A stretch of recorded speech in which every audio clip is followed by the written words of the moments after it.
Hello friends, আবার একটা blog নিয়ে আমি চলে এলাম। আশা করি তোমরা ভালো আছো, আমিও খুব ভালো আছি। দেখতেই পেলে আমার মেয়ে ঘুমাচ্ছে, ওই টাইমে আমি একটু স্কিন কেয়ার করে নিলাম। চান করে পুজো করে স্কিন কেয়ার করা হয়নি, তাই একটুকু স্কিন কেয়ারটা করে নিলাম। ময়েশ্চারাইজার মুখের জন্য খুব ইম্পর্ট্যান্ট, একটু লিপ বাম, ফের চুলটাকে একটুকু ভালো করে আঁচড়িয়ে নিলাম। দেখতেই পাচ্ছ, এরপর ভাত খাবো। তো পুচুসোনার খাবার রেডি হয়ে গেছে। এই দেখো পুচুসোনার খাবার রেডি। একটু পরে ওর ভাতটাকে পুরো ম্যাশ করে দেব। ফের আমারও খুব খিদে পেয়ে গেছে, আমিও আমাদের আজকে ভাত, ডাল, আলু ভাজা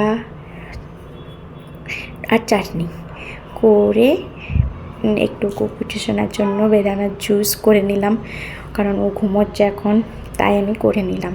ও ঘুমোলে আমাকে সব কাজ সেরে রাখতে হয়, আর একটু তার ফাঁকেই আমি নিজের জন্য টাইম স্পেন্ড করলাম। ফের দেখো আমার পুচুসোনা উঠে গেছে, কিন্তু এরপর ওকে খাওয়াবো।